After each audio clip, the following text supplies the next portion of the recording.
आपण पाहताय न्यूज 18 लोकमत विशेष आणि आता काही विशेष बातम्या। महाराष्ट्र नवनिर्माण सेनेचे अध्यक्ष राज ठाकरे यांनी शनिवारी मुख्यमंत्री एकनाथ शिंदे यांची वर्षा या निवासस्थानी भेट घेतली। यावेळेला भाजपचे नेते, राज्याचे पर्यटन मंत्री आणि मुंबई उपनगरचे पालकमंत्री मंगल प्रभात लोढा तसंच राज्याचे आरोग्य मंत्री हे सुद्धा उपस्थित होते। यामुळे वर्षा या निवासस्थानी झालेल्या भेटीतून अंधेरीची रणनीती ठरली की काय, का आणखीन कुठल्या गोष्टीवर निर्णय आणि चर्चा झाली याची चर्चा सुरू आहे। राज ठाकरे मुख्यमंत्री शिंदेंची भेट, वर्षा निवासस्थानी भाजपचे नेतेही हजर, अंधेरी पोटनिवडणुकीचं राजकारण ठरलं, ठाकरेंच्या मदतीनं ठाकरेंची कोंडी करणार। महाराष्ट्राच्या राजकारणात 3 महिन्यांपूर्वी मोठा भूकंप झाला। यानंतरही राज्यात राजकीय घडामोडी अद्यापही वेगानंच सुरू आहेत। कारण मनसेच्या नेत्यांकडून गेल्या आठवड्यात मुख्यमंत्री एकनाथ शिंदे यांच्या गटावर काही प्रमाणात टीकेची झोड उठवली जात होती। पण शनिवारी अचानक वेगळंच घडलं। मनसेचे अध्यक्ष राज ठाकरे यांनी थेट वर्षा या निवासस्थानी जात मुख्यमंत्री एकनाथ शिंदे यांची भेट घेतली।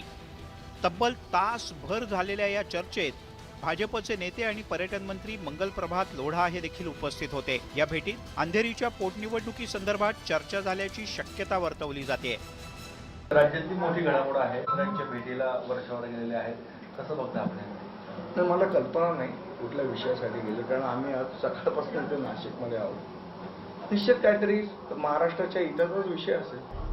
खरं तर अंधेरीच्या पोटनिवडणुकीत शिवसेना उद्धव बाळासाहेब ठाकरे पक्ष आणि भाजप यांच्यात थेट लढत होते।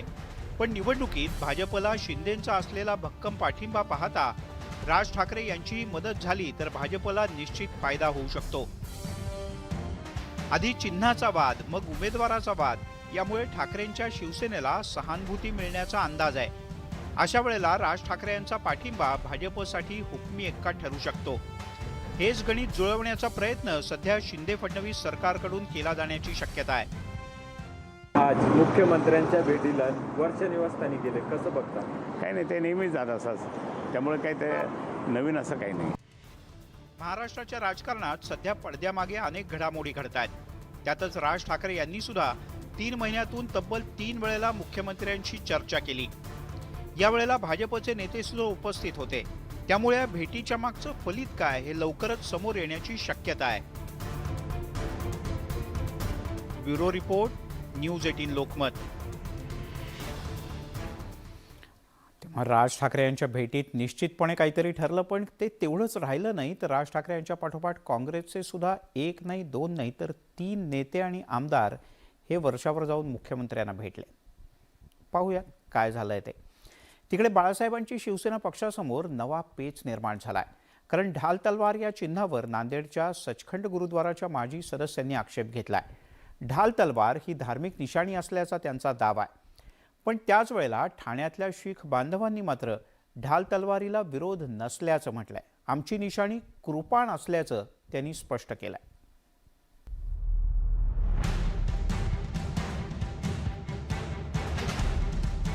बाळासाहेबांची शिवसेना पक्षाला निवडणूक आयोगानं ढाल तलवार हे चिन्ह दिलंय।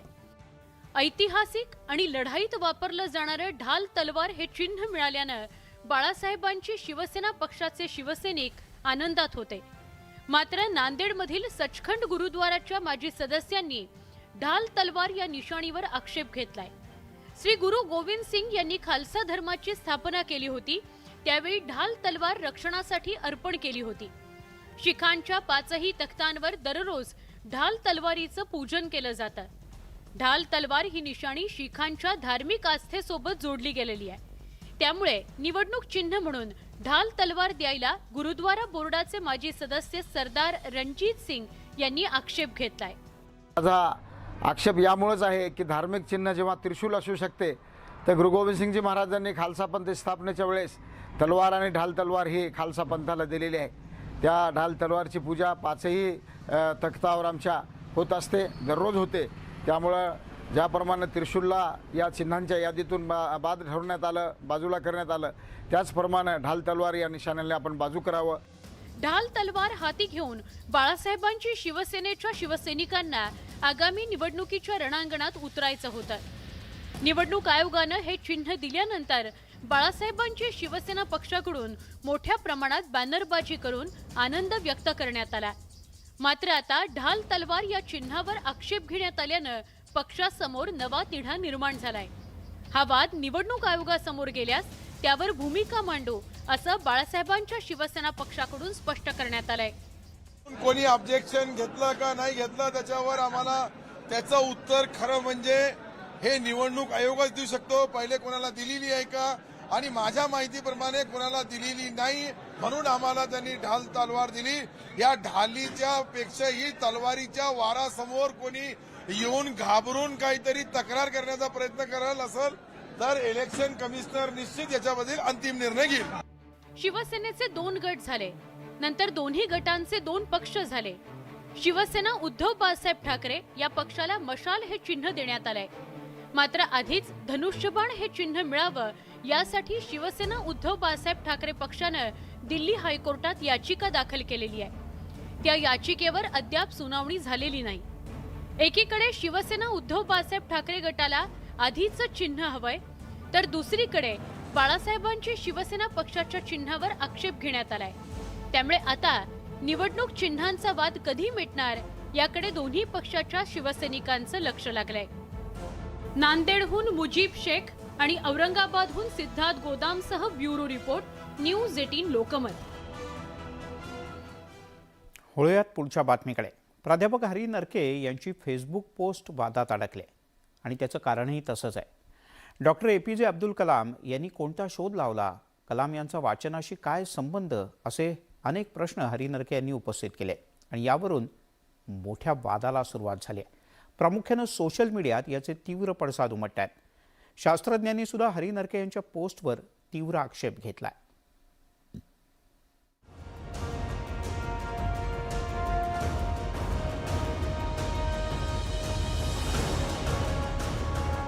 प्राध्यापक हरी नरके यांच्या लिखाणाचा राज्यात मोठा चाहता वर्ग आहे.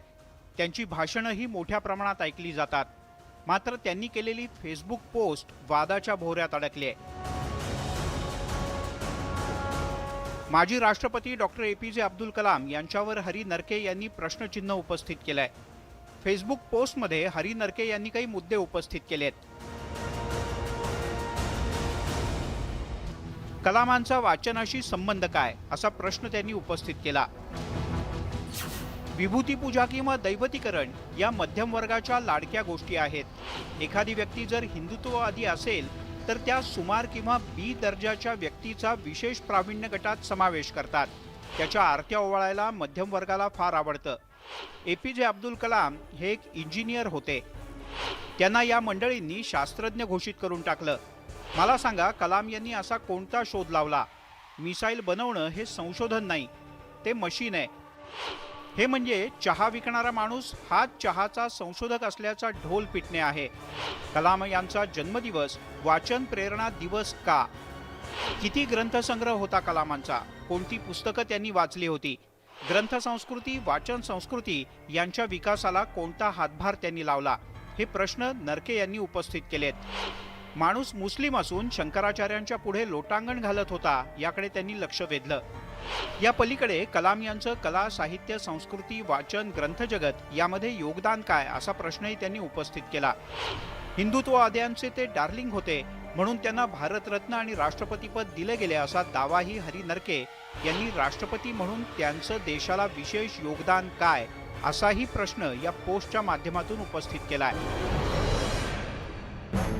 तर प्राध्यापक हरी नरके यांची भूमिका विवेकवादी नसल्याचं साहित्यिक श्रीपाल सबनीस यांनी म्हटलंय. कलाम यांचं आत्मचरित्र, तत्वज्ञान सर्वसामान्य माणसाला प्रेरित करणारं होतं, असं सबनीस यांचं म्हणणं आहे. अब्दुल कलामांचा हा अपमान आहे. एखाद्या माणसाचा कैवार घेणं हे वाईट नाही, पण दुसऱ्या माणसाचा द्वेष करणं हे अत्यंत वाईट आहे. माणसाला मर्यादा असतात, माणसाच्या जाणीवेला, ज्ञात भावनेला मर्यादा असतात आणि अशा प्रकारची भावना अब्दुल कलामांच्या बाबतीमध्ये हरी नरकेंनी व्यक्त करणं हे चुकीचं आहे. हरी नरके हे नेहमीच अकलेचे तारे तोडतात. खऱ्या अर्थाने त्याचं मानसिक संतुलन बिघडल्यासारखं वाटतं.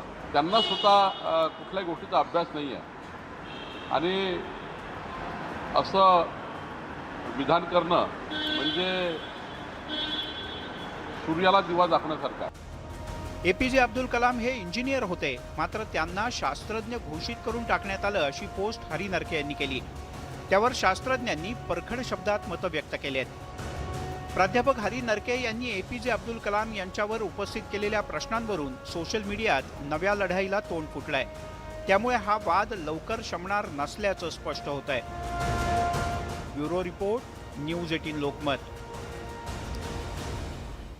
देशाच्या दिवंगत राष्ट्रपतींबद्दल हरी नरके यांनी केलेलं विधान खरंच आक्षेपार्ह आहे. वळूयात पुढच्या बातमीकडे.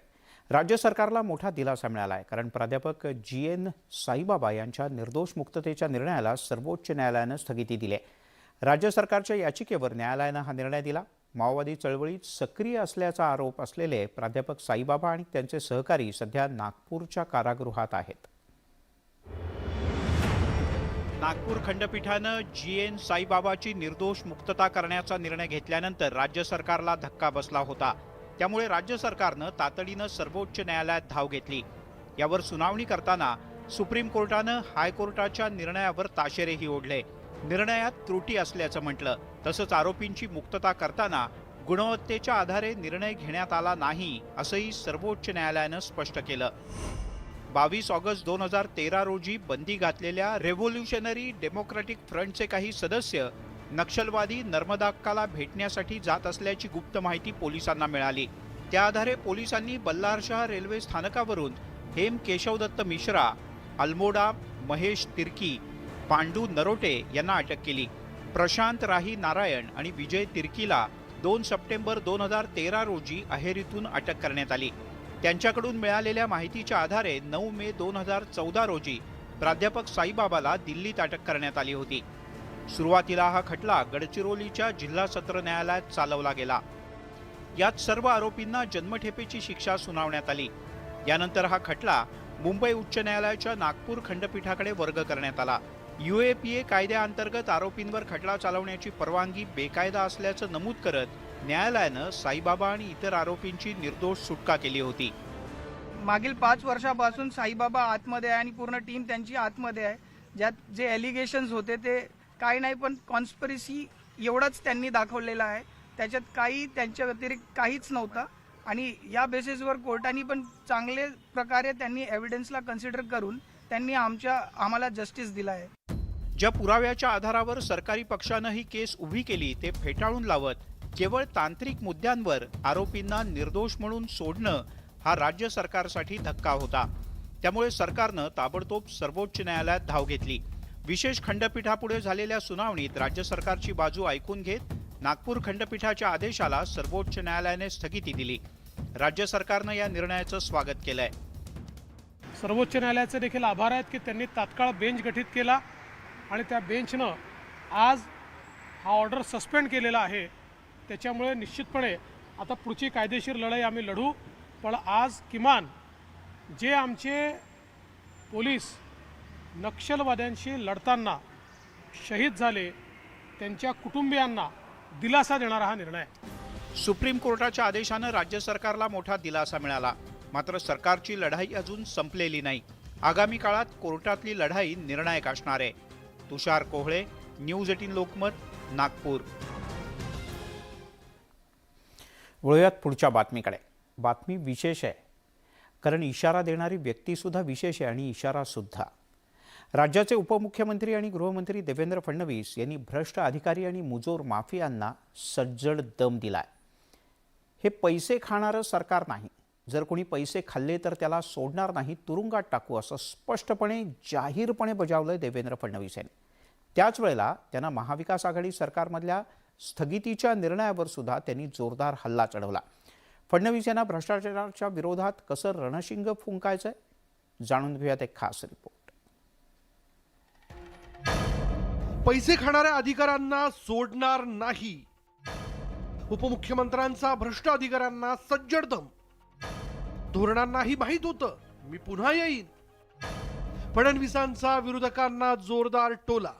आपकी पॉलिसी को भी मेरे ऊपर विश्वास था. जब मैंने कहा था मैं पुनः येईल, बस सबके नाम दे दो. सबको घर बैठाऊंगा। ये चलेगा नहीं, ये सरकार बदलिए समझ में आना चाहिए। जो सारे व्यवहार करते थे सबको जेल में डालना शुरू किया, और मैं छोड़ूंगा नहीं, मैं सबको जेल में डालूंगा। शिंदे फडणवीस सरकारच्या स्थापनेला 100 दिवसांचा कालावधी पूर्ण झाल्यानंतर उपमुख्यमंत्री देवेंद्र फडणवीसांनी जोरदार काम सुरू केलंय। पंतप्रधान नरेंद्र मोदींच्या ना खाऊंगा ना खाने दूंगा या घोषणेची अंमलबजावणी करत नागपूरमधील मिनकॉन 2022 या कॉन्फरन्समध्ये बोलताना उपमुख्यमंत्र्यांनी भ्रष्ट अधिकाऱ्यांना सज्जड दम भरलाय। मैं अभी आशीष जी को पूछ रहा था कि हमने आपको रेती घाट देने की बात कही थी, तो उसका क्या हुआ? तो मुझे बड़ा आश्चर्य हुआ। उन्होंने कहा मैं पिछले 2 साल से प्रयास कर रहा हूं लेकिन टीपी इशू नहीं होती।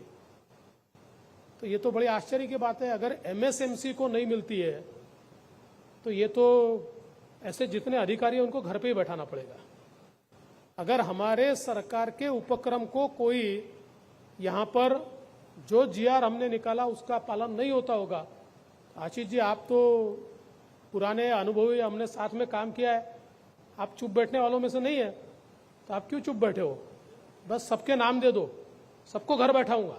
ये चलेगा नहीं, ये सरकार बदलिए समझ में आना चाहिए। फडणवीस केवळ अधिकाऱ्यांना इशारा देऊन थांबले नाहीत, त्यांनी रेती आणि गौण खनिजाची चोरी करणाऱ्या माफियांचीही कान उघडणी करत इशारा दिला।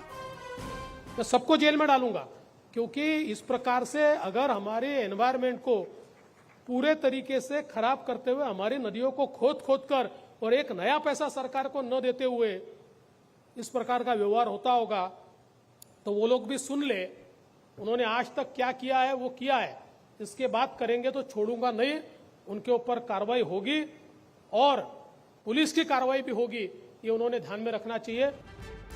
अधिकारी माफियांना इशारा देणाऱ्या फडणवीसांनी महाविकास आघाडी सरकारच्या धोरण स्थगितीच्या निर्णयावरही निशाणा साधला। 2023 मध्ये नवी मायनिंग पॉलिसी आणण्याची घोषणा करत फडणवीसांनी त्यांच्या खास स्टाईलनं विरोधकांना टोला लगावलाय। पिछले समय आशीष जी ने पॉलिसी तैयार की, लेकिन आशीष जी आपकी सारी पॉलिसीज ये सरकार जाने से वही के वही रह गई। लेकिन आपकी पॉलिसी को भी मेरे ऊपर विश्वास था। जब मैंने कहा था मैं पुनः येईल, तो आपकी पॉलिसी को भी मालूम था कि मैं ही आने वाला हूं, इसलिए बीच में आपकी पॉलिसी ने मुंह ही बाहर नहीं निकाला।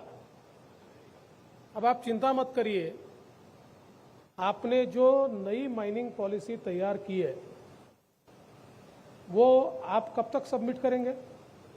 ऑलरेडी कर दी है।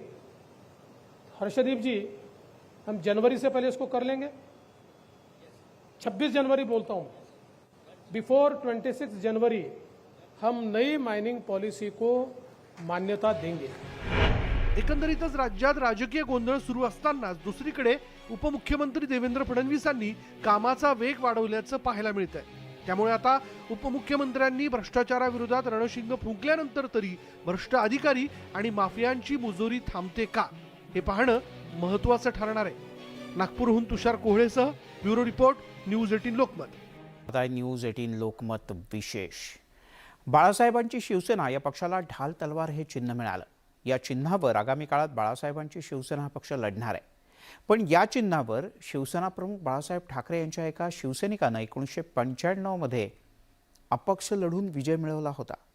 माजलगाव मतदारसंघातून बाजीराव जगताप यांनी अपक्ष म्हणून उमेदवारी लढवून बाजी मारली होती। ढाल तलवार आणि निवडणुकीत बाजी। 1995 मध्ये ढाल तलवारीनं जिंकली लढाई। शिवसैनिक बाजीराव जगताप यांनी मिळवला विजय। मतदारसंघ भाजपला गेल्यानं केली होती बंडखोरी। ढाल तलवार निशाणी आणि त्यात बाजीराव जगताप यांचा फोटो। प्रचारात जगताप यांनी हेच बॅच वाटले होते। शिवसेनेचे तालुका प्रमुख राहिलेल्या बाजीराव जगताप यांनी मनोहर जोशी यांच्यासोबतचा फोटो, शिवसेनेच्या आंदोलनातले फोटो त्यांच्या संग्रही ठेवलेत। 1990 मध्ये बाजीराव जगताप यांना शिवसेनेनं उमेदवारी दिली होती, पण त्यांचा पराभव झाला। 1995 मध्ये माजलगाव मतदारसंघ युतीमध्ये भाजपला देण्यात आला होता। त्यामुळे बाजीराव जगताप यांनी शिवसेना प्रमुख बाळासाहेब ठाकरे यांची भेट घेतली। भाजपला मतदारसंघ गेल्यानं अन्याय झाल्याची भावना त्यांनी बोलून दाखवली। बाळासाहेबांनी उमेदवारीसाठी शब्द दिला होता, मात्र युतीमुळे बाजीराव जगताप यांना उमेदवारी मिळाली नाही। त्यामुळे कार्यकर्त्यांच्या आग्रहाखातर जगताप यांनी बंडखोरी करत अपक्ष म्हणून उमेदवारी दाखल केली। बाजीराव जगताप यांना ढाल तलवार हे चिन्ह मिळालं. शिवसेनेचे तालुका प्रमुख राहिलेल्या बाजीराव जगताप यांनी शिवसेना भाजप युती आणि काँग्रेसच्या उमेदवाराचा पराभव केला आणि ढाल तलवार या चिन्हानं तेव्हा इतिहास घडवला. सगळ्या कार्यकर्त्याकडून मला हिंमत भेटली आणि त्या ताकदीनं मग आम्ही अपक्ष फॉर्म टाकला. मग ढाल तलवार चिन्ह मिळालं. मग ढाल तलवार घेऊन मतदारसंघात आम्ही बॅनर पोस्टर लावायचो, गाड्या लावायचो, तर ढाल तलवार घेऊन फिरायचो. 60,000 मतांनी मी निवडून आलो. कार्यकर्त्यांच्या आग्रहाखातर बंडखोरी करत बाजीराव जगताप यांनी अपक्ष उमेदवार म्हणून निवडणूक लढवली. त्यावेळेला ढाल तलवार हाती घेऊन शिवसेनेला शोभेल असा प्रचार त्यांच्या कार्यकर्त्यांनी गावागावात केला. कार्यकर्त्यांनी खर्च केल्यानं प्रचारासाठी जगताप यांना निवडणुकीत फक्त 70,000 रुपये इतकाच खर्च आला. बाळासाहेब ठाकरेंनी सेनापती म्हणून शिवसेनेचं नेतृत्व चांगल्या प्रकारे केलं. एकनाथ शिंदे सुद्धा सेनापतीप्रमाणे काम करतायत असं मत बाजीराव जगताप यांनी व्यक्त केलं. बाळासाहेबांचे सेनापती म्हणून त्याची कणखर भूमिका होती. शिवसैनिक ते टिकून राहिले आणि विशेष म्हणजे तरुण पोराला शिवसेना ही आवडती. आता लोकांनी शिंदेनी नेतृत्व मान्य केलं का हा सेनापती महाराष्ट्राला तारणारा आहे, तारेल अशी लोकांना अपेक्षा वाटती. आमदाराला वाटलं म्हणून आमदार 40 आमदार त्याच्या मागे गेले. कार्यकर्त्यांनी घरची भाकरी खाऊन बाजीराव जगताप यांचा प्रचार केला होता. विशेष म्हणजे मतदारांना ढाल तलवार हे चिन्ह सुद्धा आवडलं. त्यामुळे निवडणूक सोपी झाली असं कार्यकर्त्यांचं म्हणणं आहे. त्यावेळेस व्यक्ती म्हणून त्या ठिकाणी लोकांनी समर्थन दिलं. कारण एवढं काम करून जर समजा अन्याय होतो, एक अन्यायाचं एक उद्रेक झाला कार्यकर्त्यात. चिन्ह असं भेटलं की शिवसेनेला सोबल असंच भेटलं. ढाल तलवार चिन्ह त्यावेळेस मिळालं आणि राज्यातून पहिले एक शिवसेना बंडखोर म्हणून त्या ठिकाणी निवडून आले. चिन्ह ढाल तलवार मिळालं आणि ढाल तलवार मिळाल्यानंतर मग सगळे कार्यकर्ते रागावलेले होते. पूर्ण आपापल्या पदरच्या पैशांनी भाकरी बांधून रोज प्रत्येक 10 लोकांना 10 गावात गेले तिला वाटून आणि त्या गावाला सायकलवर जाऊन आम्ही प्रचार करायचो आणि प्रचार करून भाऊला निवडून आणलं. त्यावेळेस भाऊला बीड जिल्ह्यामध्ये ढाल तलवार चिन्ह घेऊन बाजीराव जगताप यांनी इतिहास घडवला होता. आता बाळासाहेबांची शिवसेना हा पक्ष ढाल तलवार घेऊन राजकीय रणांगणात कशी बाजी मारणार याकडे सगळ्यांचं लक्ष लागलंय. सुरेश जाधव, न्यूज 18 लोकमत, बीड.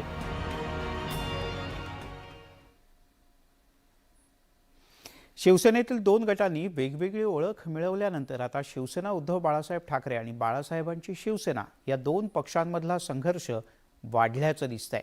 कारण उद्धव ठाकरे यांनी एकनाथ शिंदे यांना मैदानात येण्याचं आव्हान दिलंय. त्यानंतर आता कट्टर शिंदे समर्थक आणि राज्याचे पाणीपुरवठा मंत्री गुलाबराव पाटील यांनी थेट ठाकरेंवर निशाणा साधला. त्यामुळे शिवसेना उद्धव बाळासाहेब ठाकरे आणि बाळासाहेबांची शिवसेना वाद आणखीन तापणार. ठाकरेंचं आव्हान, गुलाबराव पाटलांचा टोला. निवडणुका घरात बसून ऑनलाईन होत नाहीत. समोरासमोर येऊन होऊन जाऊ द्या. दोन्ही पक्षातील संघर्ष तापण्याची शक्यता. अंधेरी विधानसभा पोटनिवडणुकीत भाजप विरुद्ध ठाकरेंची शिवसेना असा सामना असला तरी आता या निवडणुकीच्या तोंडावर एकनाथ शिंदे यांचा बाळासाहेबांची शिवसेना हा पक्ष सुद्धा आक्रमक झाल्याचं दिसतंय. उद्धव ठाकरे यांनी छगन भुजबळ यांच्या 75च्या कार्यक्रमात थेट एकनाथ शिंदे यांना मैदानात उतरण्याचं आव्हान दिलंय. हिम्मत असेल तर मैदानात या ना तुम्ही. मी मैदानात उतरलेलो आहे. आम्हाला मैदान कसं मिळणार नाही ह्याच्यापेक्षा मैदान दोघांनी मिळून एकत्र या, एका व्यासपीठावरती येऊ, एका मैदानात येऊ आणि होऊन जाऊ दे काय व्हायचं ते. आता उद्धव ठाकरे यांच्या या आव्हानात एकनाथ शिंदे यांच्या बाळासाहेबांची शिवसेना पक्षाकडून सुद्धा जोरदार प्रत्युत्तर देण्यात आलंय. राज्याचे पाणीपुरवठा मंत्री आणि बाळासाहेबांची शिवसेना पक्षाची बुलंद तोफ गुलाबराव पाटील यांनी खास स्टाईलमध्ये उद्धव ठाकरे यांना प्रत्युत्तर दिलं. हे बघा, आता समोरासमोरच निवडणुका होता. ते काही घरात बसून होत नाही किंवा ऑनलाईन होत नाही. निवडणुका या समोरच होता, ऑनलाईन थोडी होता. त्यामुळे ज्यावेळेस समोरासमोर वेळ येईल त्यावेळेस समोरासमोर पण होईल. उद्धव ठाकरे यांचे टीकेचे बाण आणि त्याला शिंदे समर्थकांच्याकडून मिळणारं जोरदार प्रत्युत्तर यामुळे शिवसेना उद्धव बाळासाहेब ठाकरे पक्ष आणि बाळासाहेबांची शिवसेना या दोन्ही पक्षातला संघर्ष अधिक तापणार आहे. Bureau report, news 18 Lokmat. पण हे सगळं असलं तरी अंधेरीची निवडणूक ही फक्त सुरुवात आहे. तिकडे महाराष्ट्रातली सद्यस्थिती जी आहे त्याच्यातलं राजकारण त्यावर मनसेचे युवा नेते अमित ठाकरे यांनी परखड शब्दात टीका केली. पूर्वीच राजकारणात आलो ते बरं झालं, सध्याची परिस्थिती पाहता मी राजकारणात आलोच नसतो, अशा शब्दात मनसेचे युवा नेते अमित ठाकरे यांनी सध्याच्या राजकीय गोंधळावर निशाणा साधलाय. मी राजसाहेबांचा मुलगा नसतो तर मी राजकारणात आलो नसतो. राज ठाकरेंचे सुपुत्र आणि महाराष्ट्र नवनिर्माण सेनेचे युवा नेते अमित ठाकरेंची ही प्रतिक्रिया. अमित ठाकरेंनी थेटपणे महाराष्ट्रातल्या राजकीय गोंधळावर सडेतोड टीका केली आहे. मराठवाडा दौऱ्यावेळी अमित ठाकरेंनी पत्रकारांशी संवाद साधला. यावेळी त्यांनी महाराष्ट्रातल्या सद्यस्थितीतल्या राजकारणावर भाष्य केलं. मी राजसाहेबांचा मुलगा नसतो तर मी राजकारणात आलो नसतो. कारण मला आत्ताची राजकीय परिस्थिती बघून मला ती इच्छाच नसती झाली. साहेबांनी मला मुलगा असल्यामुळे ती संधी दिली आणि ती संधी मी आज ह्या विद्यार्थ्यांना द्यायला आलो. मागील जवळपास 3 वर्षांपासून महाराष्ट्रातलं राजकारण देशभराचा चर्चेचा विषय ठरलाय. भाजप विरोधातील महाविकास आघाडीचा प्रयोग असो, त्यानंतर 2.5 वर्षात महाराष्ट्र विरुद्ध केंद्र सरकारचे वाद असो, ठाकरे सरकारवर करण्यात आलेले विविध आरोप असो, ठाकरेंच्या मंत्रिमंडळातील मंत्र्यांच्या तुरुंगवाऱ्या किंवा मग आता शिवसेनेतली बंडखोरी आणि राज्यात शिंदे फडणवीसांनी केलेलं सत्तांतर असो, महाराष्ट्रातील अशा एक ना अनेक राजकीय घडामोडींनी सबंध देशाचं लक्ष वेधलं. कधी नव्हे ते अत्यंत टोकाचा विरोध आणि शहकाटशहाचं राजकारण महाराष्ट्रात पाहायला मिळतंय. या अनुषंगानं अमित ठाकरेंचं हे विधान आल्याची शक्यता आहे. पण ज्यांच्या अवतीभोवती हे राजकारण फिरतंय त्या राजकीय पक्षाच्या नेत्यांचं मत वेगळं आहे किंवा महत्वाचं आहे. हे काही लोक जे आहे ना, जे टीका करताना घराणेशाहीवर, त्यांना मला आता विचारा ना, राजसाहेबांना जाऊन विचारा की घराणेशाही तुम्ही कशी चालवत होता. त्या घराण्याने त्या व्यक्तीने जर काही काम केलं असेल तर त्यांचे सुपुत्र अधिक काम करत असेल तर काही हरकत नाही आहे म्हणजे त्या काम करायला. आणि म्हणून त्या ठिकाणी उगाचच काहीतरी टोमणे मारायचे आणि ते आता राजसाहेबांना टोमणे मारून दाखवा ना म्हणा. एकंदरीतच अमित ठाकरेंच्या विधानाचे अर्थ वेगवेगळे काढले जाऊ शकतात. पण ज्या तऱ्हेनं राजकीय आरोप प्रत्यारोप आणि वार प्रतिवार केले जात आहेत ते पाहता महाराष्ट्रातील राजकारणाचा बाज बदललाय हे निश्चित.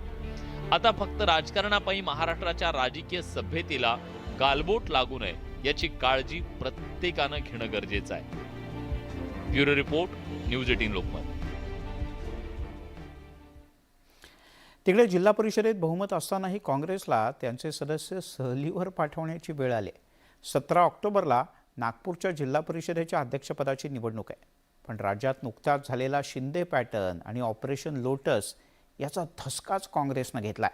दगाफटका होऊ नये यासाठी काँग्रेसनं सुरक्षिततेची दृष्टीने निर्णय घेतला आणि सगळ्यांना सहलीला पाठवलं.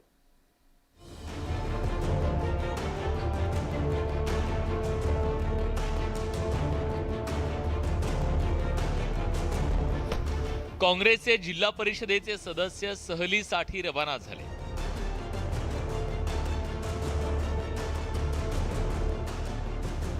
उपमुख्यमंत्री देवेंद्र फडणवीस, भाजपचे प्रदेशाध्यक्ष चंद्रशेखर बावनकुळे आणि केंद्रीय मंत्री नितीन गडकरी ही दिग्गज मंडळी राज्याचं राजकारण बदलतायत. मात्र या दिग्गजांच्या जिल्ह्यातील जिल्हा परिषदेवर काँग्रेसनं 2 वर्षांपूर्वी झालेल्या निवडणुकीत झेंडा फडकवला. जिल्हा परिषदेत काँग्रेसला राष्ट्रवादी काँग्रेस, शेकापा आणि शिवसेनेनं पाठिंबा दिलाय. आम्ही 2.5 वर्ष पहिले ज्यावेळेस जिल्हा परिषद अध्यक्ष उपाध्यक्षाची निवडणूक झाली होती त्यावेळेस जे मताधिक्य आम्हाला भेटलं होतं त्यापेक्षा आम्हाला आता अधिकचं मताधिक्य भेटणार आहे. जिल्हा परिषदेची एकूण सदस्य संख्या 58 इतकी आहे. त्यापैकी काँग्रेसचे 33 सदस्य आहेत, राष्ट्रवादीचे 8, शेकाप, शिवसेना आणि गोंडवानाचा प्रत्येकी 1 सदस्य आहे, तर भाजपचे 14 सदस्य आहेत. एकंदरीतच काँग्रेसच्या बाजूनं 44 सदस्य आहेत. मात्र काँग्रेसचे काही सदस्य भाजपच्या संपर्कात असल्याच्या चर्चेनंतर काँग्रेसनं धोका टाळण्यासाठी त्यांच्या सदस्यांना सहलीवर पाठवलंय. जिल्हा परिषदच्या अध्यक्षा, उपाध्यक्षा, आमचे सर्व सभापती, आमचे सर्व विषय समित्यांचे सदस्य यांची सर्वांची इच्छा आहे की आम्हाला अनेशा ही निवडणूक आहेच आणि या अनुषंगाने आम्ही सर्व पुरुष मंडळी आणि आम्ही सर्व महिला मंडळी एकत्रित राहू शकतो आणि थोडा आपल्या गप्पा गोष्टी ह्या सर्व हिशोबाने ही सर्व मंडळी जाते आणि त्यांनीच नियोजन केलेलं आहे. एकनाथ शिंदेंनी वेगळा पक्ष स्थापन करून सत्ता हस्तगत केली. बाळासाहेबांची शिवसेना आणि भाजपनं राज्यात नवं समीकरण तयार झालं. नागपुरातही असा पॅटर्न होण्याची धास्ती असल्यानं काँग्रेसनं सहलीचा मार्ग निवडलाय. या प्रकरणी भाजपचे नेते बोलायला तयार नाहीयेत. तर राज्यातील सत्तांतराच्या वेळी दाखवलेला बेसावतपणा महागात पडल्यानं काँग्रेस कोणतीही रिस्क घ्यायला तयार नसल्याचं नागपुरात दिसून येतंय.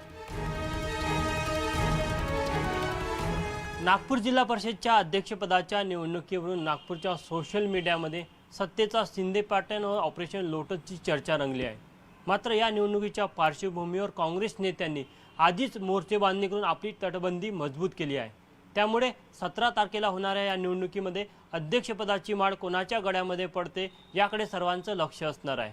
व्हिडिओ जर्नलिस्ट प्रशांत मोहितेसह तुषार कोहळे, न्यूज 18 लोकमत, नागपूर.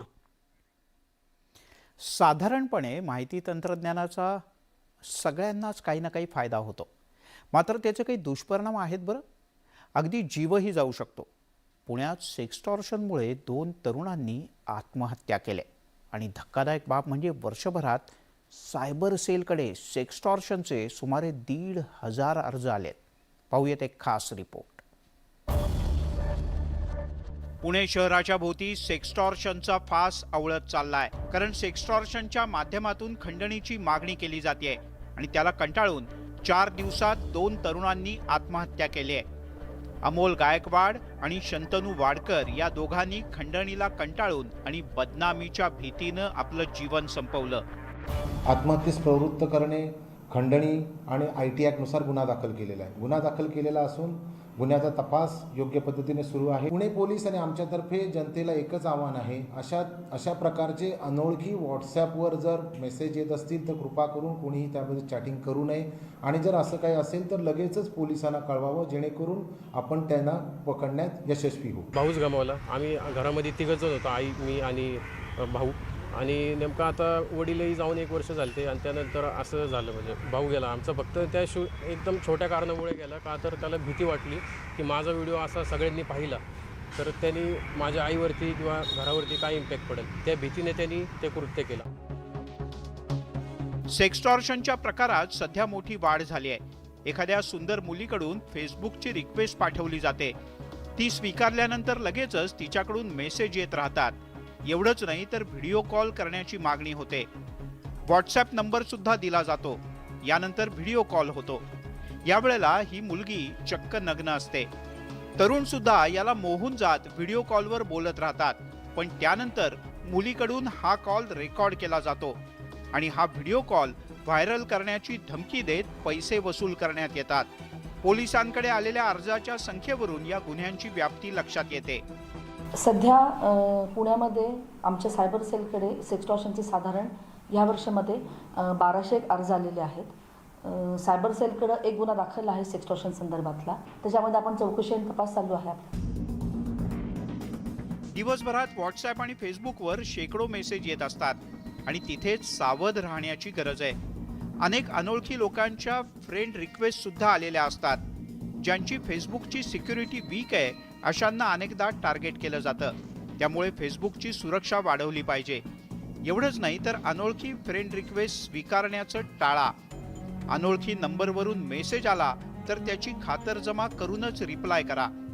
अनोळखी नंबरवरून व्हिडिओ कॉल आला तर तो अजिबात स्वीकारू नका. फसवणूक झाली तर सायबर पोलीस स्टेशनला लगेचच तक्रार करा. सेक्सटॉर्शनचा धोका वाढलाय हे खरंच असलं तरी सावध राहून फसवणूक मात्र निश्चित टाळता येऊ शकते. अनोळखी क्रमांकावरून आलेला व्हिडिओ कॉल आणि त्यानंतर सुरू झालेला धमक्यांचा सिलसिला. जर तुमच्या बाबतीत असंच काहीसं घडलेलं असेल तर थांबा. तुम्हाला धमकीचे येणारे फोन उचलू नका आणि थेट संपर्क करा सायबर पोलिसांना. व्हिडिओ जर्नलिस्ट सचिन अंचाटेसह वैभव सोनवणे, न्यूज 18. कास पठार नुसतं नाव जरी काढलं ना तरी डोळ्यासमोर उभा राहतो तो फुलांचा स्वर्ग. अनेक वर्ष कास पठारावर रंगीबेरंगी फुलांचे ताटवे बघायला मिळत होते, पण गेल्या काही वर्षांपासून कास पठारावर उमलणाऱ्या फुलांची संख्या घटली.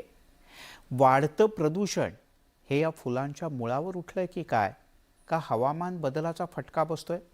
अर्थात तज्ज्ञांची वेगवेगळी मतमतांतर आहेत, पण एक गोष्ट मात्र नक्की की या फुलांना नक्कीच कोणाची तरी नजर लागली.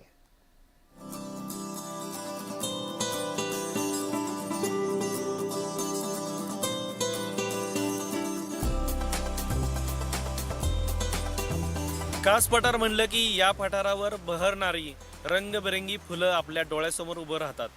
मात्र गेल्या 3-4 वर्षामध्ये या पठारावर फुलांचा बहार जो आहे त्याच्या प्रमाणामध्ये घट होताना आपल्याला पाहायला मिळत आहेत. याही वर्षी फुलांच्या प्रमाणामध्ये घट झालेली आहे.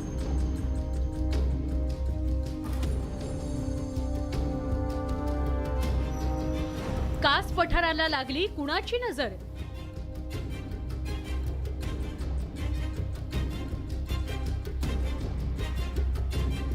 पठारावर येणाऱ्या फुलांमध्ये कमालीची घट.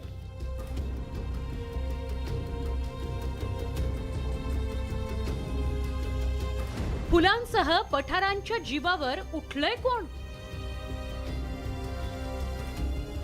पर्यटकांची हुल्लडबाजी फुलांच्या जीवावर. पर्यावरण बदलाचा फटका कास पठाराला.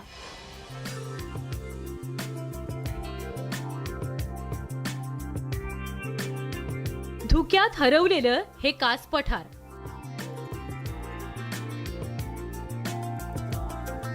अक्षरशः काही वर्षांपर्यंत महाराष्ट्राचं काश्मीर किंवा जमिनीवरचा फुलांचा स्वर्ग म्हणून या पठाराची ओळख होती.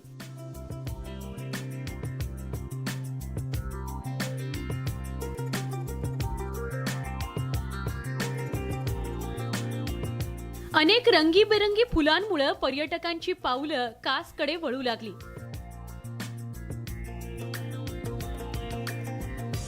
युनेस्कोने जागतिक वारसा म्हणून मान्यता दिल्यानंतर कास पठार फुलांप्रमाणे पर्यटकांनी सुद्धा फुलून जायचं. मात्र गेल्या 5 वर्षांपासून हे पठार संपूर्ण बहरलेलंच नाही.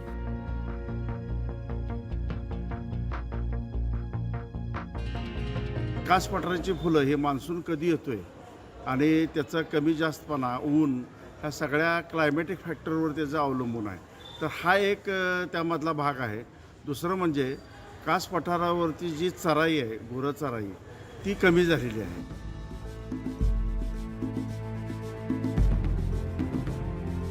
कास पठारावर येणाऱ्या फुलांचं प्रमाण अचानक कमी झाल्यानं पर्यावरण प्रेमी अभ्यासक यांनी फुलं न येण्याच्या कारणांचा शोध घेतलाय, ज्यामध्ये ऋतुचक्रात झालेले बदल, हुल्लडबाज पर्यटक, पर्यटकांमुळे होणारं प्रदूषण, फुलांच्या गालिच्यावर पर्यटकांचं होणारं फोटो सेशन, पठारावर कमी झालेली जंगली आणि पाळीव प्राण्यांची वर्दळ, माणसांच्या वर्दळीमुळे छोटे कीटक, फुलपाखरांची संख्या कमी होणं, ज्यामुळे फुलांचं परागीकरण थांबणं, पठारावर लावण्यात आलेल्या संरक्षक जाळ्या.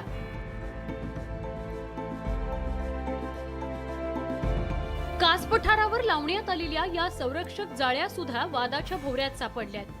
म्हणूनच साताऱ्याच्या नवनिर्वाचित जिल्हाधिकाऱ्यांनी पर्यावरण प्रेमींच्या मागणीनुसार लोखंडी जाळ्या काढून दगडी भिंती उभारण्याचा विचार सुरू केलाय. की आत काही वाहनांचा प्रवेश होऊ नये किंवा जास्त पर्यटक आत जाऊ नये, तर त्यांना त्यापासून परावृत करण्यासाठी काही ना काहीतरी उपाययोजना करावी लागेल. तर त्यात अशा एक आयडिया आलेला आहे समोर की तिथे जालीऐवजी दगडी जे बोलार्ड्स असतात, दगडी छोटे छोटे स्तंभ असतात, ते तिथे जर रोवण्यात आले तर त्यांच्या मार्फतसुद्धा वाहनांना आत जाण्यापासून रोखता येईल.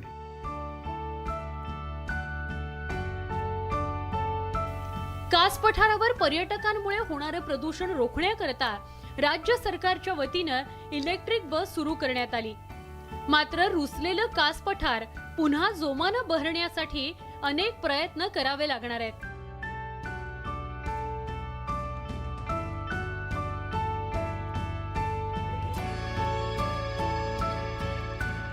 कासला त्याचं सौंदर्य परत मिळवण्याकरता सगळ्यात मोठा अडसर आहे तो बदलत्या ऋतुचक्राचा आणि लहरी पावसाचाच.